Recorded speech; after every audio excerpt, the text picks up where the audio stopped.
Hermanos queridos, vamos a abrir las Biblias en la epístola de San Pablo a Filemón.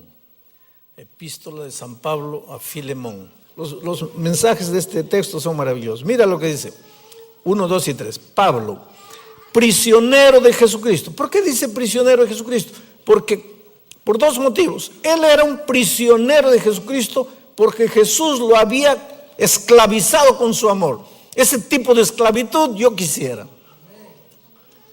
La conquista del amor. Cuando Jesús te cautiva con su amor y tú te echas a los pies de Jesús y dices: Señor, haré lo que me dices, iré a donde me mandes, soy tuyo hasta la muerte. En realidad, para mí la conversión es el momento en que te tornas esclavo del Señor Jesucristo. Y Pablo era un esclavo de Jesucristo. ¿Recuerdas de Pablo? Un perseguidor de cristianos. Un hombre sincero, pero sinceramente equivocado. Hay mucha gente que piensa que sinceridad es una cualidad. Que sinceridad es una cosa maravillosa. Y es. Pero te digo una cosa, hay mucha gente que puede estar sinceramente equivocado. Pablo es un ejemplo de eso.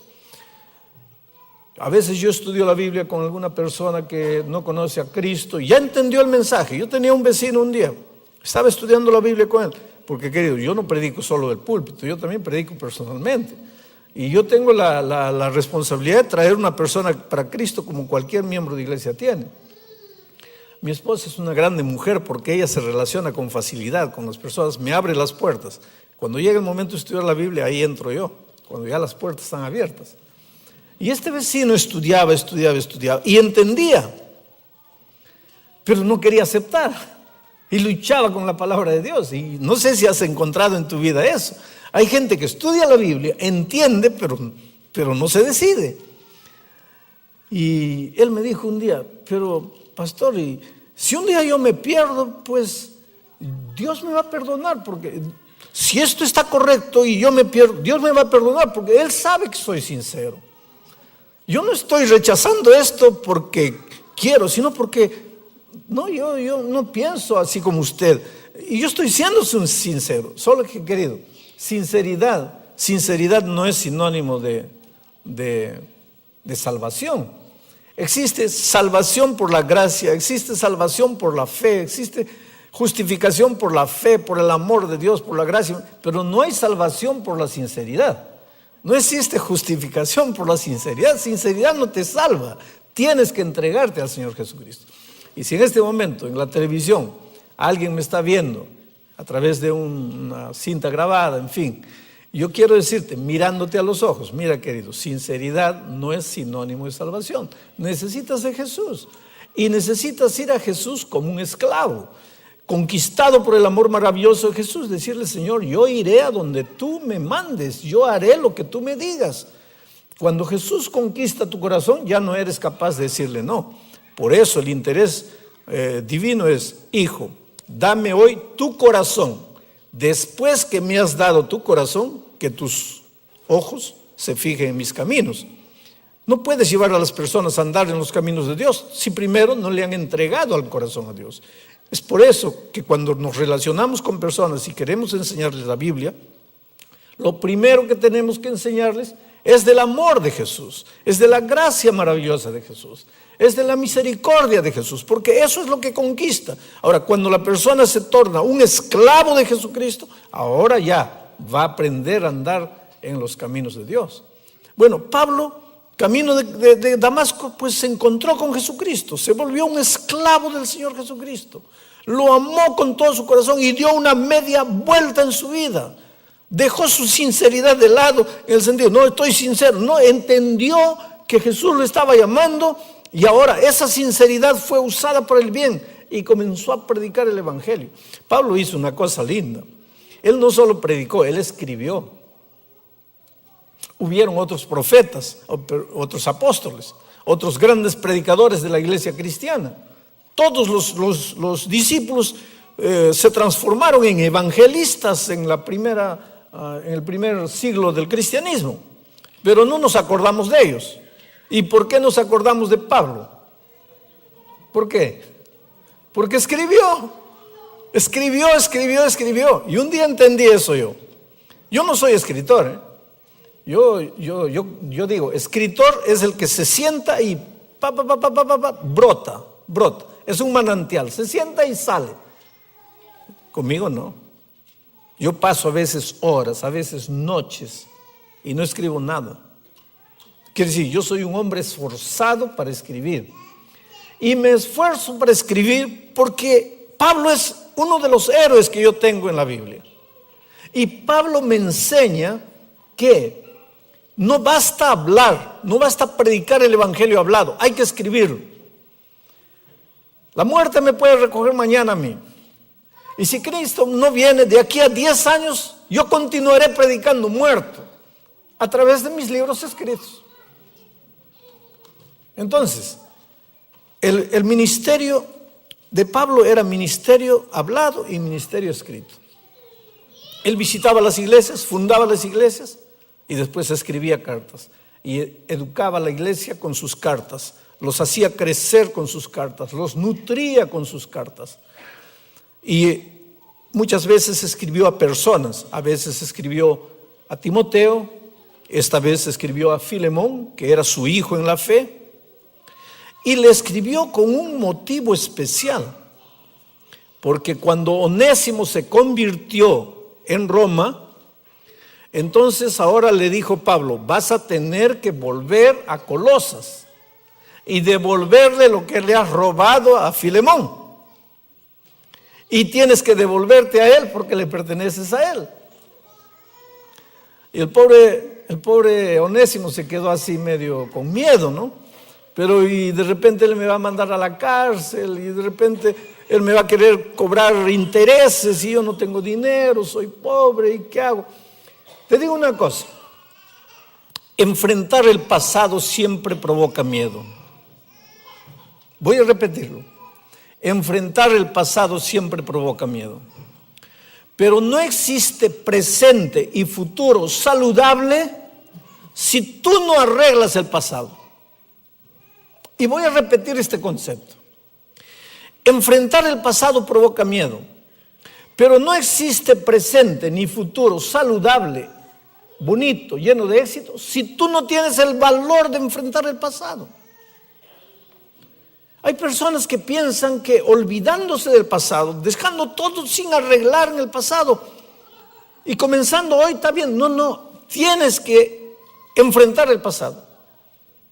Tienes que volver a Colosas y devolverte a Filemón y devolver el dinero. Y eso era difícil.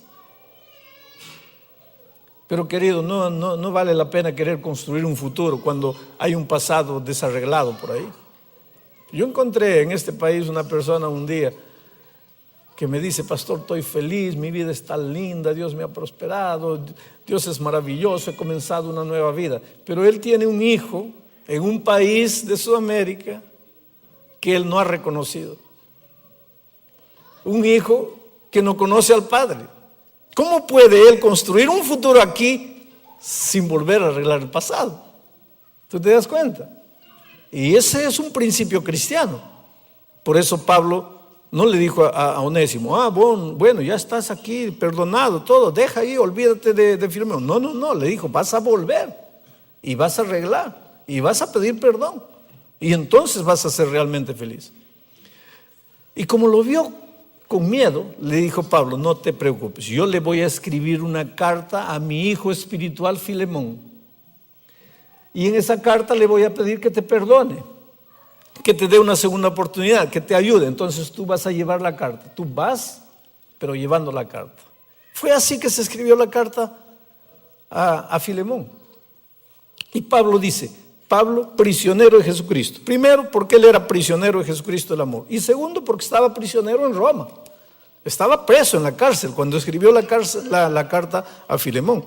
Entonces, mira lo que dice, Pablo, prisionero de Jesucristo, y el hermano Timoteo, al amado Filemón, colaborador nuestro, y a la amada hermana Apia, y a Arquipo, nuestro compañero de milicia, y a la iglesia que está en tu casa.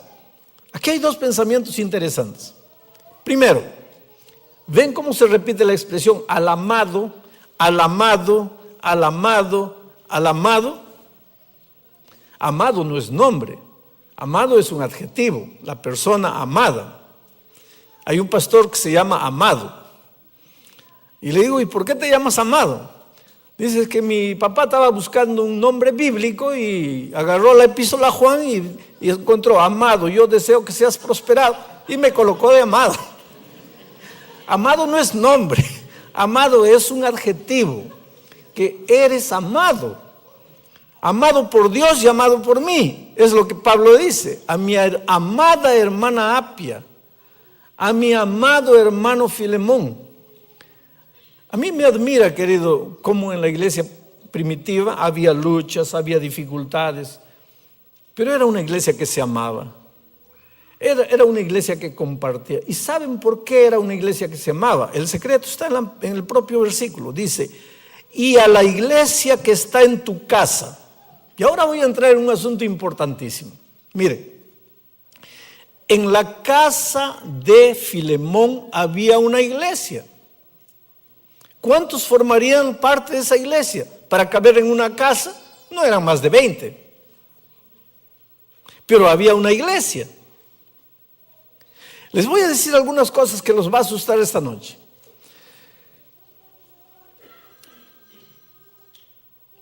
¿Cuándo fue construido el primer templo cristiano? ¿En el primer siglo? No. ¿En el segundo siglo? No. ¿Pero y dónde se reunía la gente? Se reunía primero en las sinagogas que quedaban vacías, porque los judíos se convertían, entonces había una sinagoga vacía, ellos aprovechaban las sinagogas, pero mayormente la iglesia crecía asustadoramente porque se reunía en pequeños grupos en las casas. ¿Sabes quién tuvo la idea de construir el primer templazo? Voy a decir templazo porque fue un templo descomunal. ¿Sabes quién? Un personaje que nosotros conocemos muy bien, porque él tuvo dos ideas brillantes, entre comillas. Y cuando le pongo comillas estoy diciendo lo contrario. La primera idea brillante, en la opinión de él, que se le apareció, es que deberíamos cambiar el sábado para el domingo. Y la segunda idea brillante fue: hay que sacar las iglesias de las casas, y ya que el cristianismo es la iglesia del emperador, hay que construir un templazo. Entonces las iglesias salieron de las casas y se fueron a los templos. En las casas eran amados, porque Pedro conocía a Juan, Juan conocía a Francisco. ¿Te das cuenta cómo Pablo escribe? A la hermana Apia, al hermano Arquipo, al hermano Filemón. Pero después, cuando se fueron a un templazo de 5,000 miembros, no vamos a exagerar, de 500 miembros, nadie conoce a nadie. Nadie conoce a nadie. La persona nueva entra con timidez al templo, nadie lo mira, nadie lo saluda. Pero si la iglesia se reuniese en pequeños grupos, cuando entrase, todos le dicen: hola Mario, hola Juana, hola Julia, hola Ricardo, porque es fácil memorizar el nombre de 15 y ya no es fácil memorizar el nombre de 500. La iglesia cristiana creció asustadoramente en sus primordios, porque se reunía en las casas. Ahora, me impresiona lo que el Espíritu de Profecía dice, que la misión terminará de la misma manera en que empezó. Eso quiere decir que un día la iglesia va a volver a las casas. Y yo no sé por causa de qué. Yo no sé si Dios va a mandar un terremoto, van a caer todos los templos. Yo no sé si va a ser la crisis financiera, que no vamos a poder construir más templos, vamos a tener que reunirnos en las casas. Pero una cosa sé: la velocidad con el evangelio creció en los primordios será la velocidad con que el evangelio va a crecer en los últimos días, pero porque la iglesia estará reunida en las casas. Los grupos pequeños no son un método de trabajo, son la manera de vida que Jesús tenía pensado para su pueblo. La iglesia de primitiva se reunía de esa manera y por eso se amaban, por eso se conocían, por eso se ayudaban. Porque si en un grupo de 15 Pedro no aparece, los otros 14 se preocupan, ¿qué pasó con Pedro? Pero si en una iglesia de 500 Pedro no aparece, nadie se dio cuenta, ni siquiera si apareció o no apareció. Los grupos pequeños, las iglesias pequeñas, en lugar de construir templos enormes, deberíamos hacer planes para construir templos de no más de 100, 120 miembros. Porque en un templo pequeño, además de ser barato, y muchos templos, en cada esquina si posible. Hay un barrio en San Pablo, donde está nuestra universidad, antiguamente estaba en el barrio de Capón Redondo. ¿Hay algún brasileño aquí? Hay. Bueno, en ese barrio, queridos, cada 200 metros hay una iglesia. Iglesias pequeñas, de 200 miembros, de 150 miembros, pero en cada 200, 300 metros, una iglesia. Y crece la iglesia asustadoramente. ¿Por qué? Porque en una iglesia de 100, casi todos van a tener cargo. Y si cada uno va a tener un cargo, cada uno va a tener una responsabilidad, cada uno va a estar trabajando. Y quien está trabajando no se enfría, porque está en movimiento. El que se enfría es el que se sienta y no hace nada. Pero en una iglesia de 1000, ¿cuántos van a tener cargo? 100. Y los 900, sentados, sin hacer nada. Y la tendencia es morir, es enfriarse. Es por eso que el plan divino, desde el origen de la iglesia, era que se reuniese en casas pequeñas. Pero ahora entramos a la parte más linda del texto. El versículo 3 dice así. Pablo, escribiendo a Filemón, le dice: gracia y paz a vosotros de Dios nuestro Padre y del Señor Jesucristo. Gracia y paz. Queridos, la vida cristiana es una vida linda. Por favor, nunca pienses que la vida cristiana es un fardo que tienes que cargar. La vida cristiana no es una montaña de obligaciones que tienes que llevar. La vida cristiana no es un amontonado de reglas que tienes que cumplir. La vida cristiana es una bendición, porque la vida cristiana es relación diaria con el Señor Jesucristo, y eso produce paz, gracia y paz. La paz es fruto de la gracia es fruto del amor. Dios es amor, Dios es la fuente, Él es el amor genera la gracia genera la paz. Y en esa línea, Dios, amor, gracia, paz, no hay lugar para las obras. No hay lugar para las obras. Las obras son un capítulo diferente. Las obras son el resultado. El buen comportamiento, la obediencia, la buena conducta es resultado. Pero la base de la vida cristiana es Dios, amor, gracia, paz. Lo primero que tienes que entender para ser feliz en la vida cristiana, lo primero que tienes que entender para volverte un cristiano es que Dios te ama. Y yo lo digo siempre, en todo sermón, Dios te ama. Si eres bueno, Dios te ama. Si eres malo, Dios te ama. Si estás andando en los caminos de Dios, Dios te ama. Si no quieres saber nada de los caminos de Dios, Dios te ama. Si te portas bien, Dios te ama. Si no te portas, Dios te ama. Si crees en Dios, te ama. Y si no crees, te sigue amando. No hay nada que puedas hacer para que Dios te ame, porque Dios ya te ama sin que hagas nada. Pero ahora escucha, tampoco hay nada que puedas hacer para que Dios deje de amarte. Porque hagas lo que hagas, Dios te va a seguir amando. Porque si Dios es amor, y Dios deja de amar, ¿qué pasa? Dios deja de existir. Por lo tanto, Dios te va a amar. Pero el otro día un ancianito, y los ancianos son lindos porque se vuelven como niños. Y el niño tiene una cualidad. Él te dice lo que piensa, y te dice lo que cree, y te dice lo que siente. Cuando tú invitas a alguien a comer en casa, si hay un niño que está en medio de los visitantes, no le preguntes qué tal estaba la comida, porque te va a decir la verdad.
Porque el niño cuando no le gustó dice que no le gustó. Cuando está feo dice que está feo.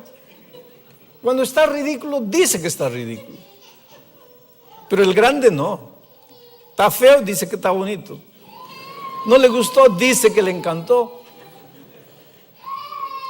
Y es interesante que a medida que crecemos y dejamos de ser niños nos volvemos, pues ya aprendemos a disfrazar, ¿no?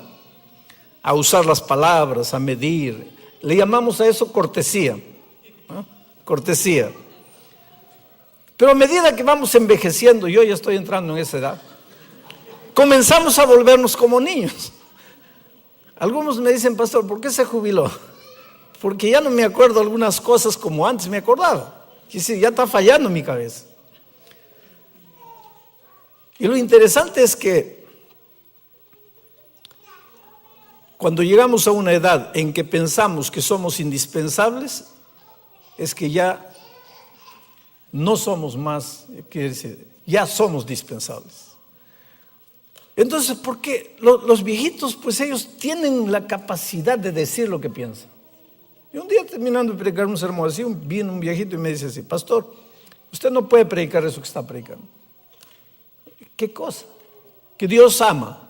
Ama al malo, ama al bueno, ama al que quiere, ama al que no. No, eso no puede predicar.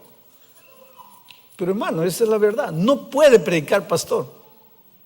¿Pero por qué no puedo? Porque las personas van a pensar así.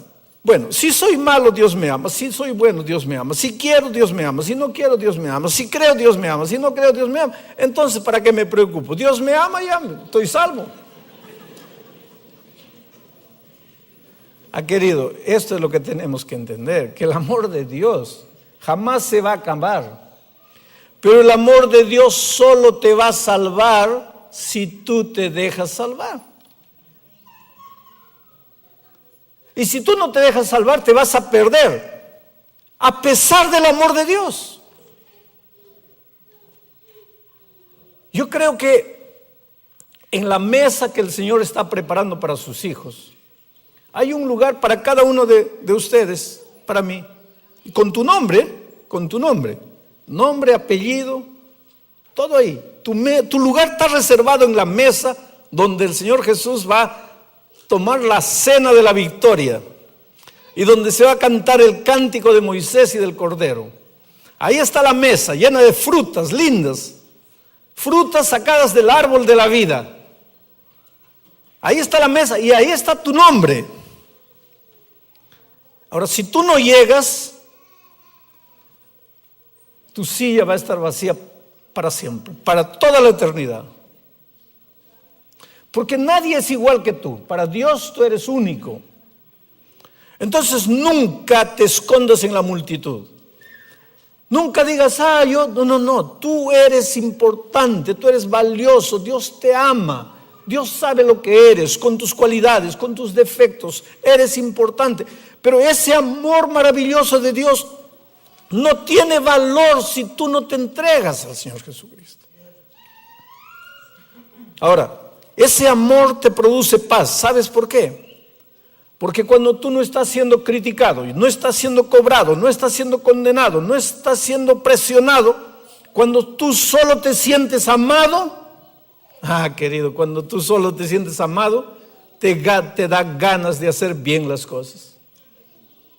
Y quiero terminar el mensaje de esta noche contando una experiencia. Yo fui director de jóvenes durante 18 años de mi vida. Aunque ustedes no crean, yo fui director de jóvenes. Y digo aunque ustedes no crean, porque yo no tengo nada para ser director de jóvenes. Yo puedo ser director de viejos, de cualquier cosa, pero de jóvenes nunca. Porque hay una cosa, ustedes no me van a ver sonriendo todo el tiempo. Esa es mi personalidad. Y lo maravilloso es que Dios ama a sus hijos con la personalidad que tienen. Yo me acuerdo que un día un presidente mío me llamó y me dijo así: Bullón, lo mínimo que yo espero de mi director de jóvenes es que sepa sonreír. Y tú no sonríes. Entonces, te voy a dar el día libre. Ándate a tu casa y aprende a sonreír. Y mañana vienes sonriendo. Y fui a la casa y me metí al baño y me metí delante del espejo. Y cada sonrisa salía peor que la otra. Entonces llegué a la conclusión: no, yo tengo que ser yo, no puedo estar. Y Dios me bendijo, 18 años dirigiendo jóvenes. Mira. Y cuando llegué al Brasil, yo ya era director de jóvenes en el Perú. Cuando llegué a Brasil como director de jóvenes, hice un campamento. Iba a llevar unos 60, 70 jóvenes al campamento, en carpas ahí en el campo, a la orilla de un río. Y vino un pastor y me dice: oye, no lleves a ese muchacho. Y me apuntó, porque ese muchacho es una plaga. Ese muchacho es desobediente, es malcriado. Y es de aquellos malcriados, no que hacen malcriades y que se esconden, sino de aquellos malcriados que te desafían. Entonces, si quieres tener un bonito campamento, no lo lleves. Pero yo pensé, estoy llegando al Brasil, yo no lo conozco al muchacho, todas las informaciones que me llegan son las peores. Pues ¿cómo le puedo negar una oportunidad si nunca le di una oportunidad? Entonces lo llevé. Me arrepentí. Todo lo que me habían dicho era poco. Este muchacho era terrible, terrible. Hacía cada cosa terrible. Y nosotros teníamos reglamentos en el campamento. Si un muchacho cometía una falta, el consejero hablaba con él. Volvía a cometer la falta, el preceptor hablaba con él. Volvía a cometer la falta, la misma falta, por tercera vez lo traían para mí. Yo era el director del campamento. Pero para mí era solo para decirle: agarra tu maleta y te vas. Él cometió la falta, se rió del preceptor. Volvió a cometer la falta, se rió en la cara del preceptor, del consejero. Y volvió a cometer la tercera falta y ahora...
Él sabía que lo iban a traer conmigo.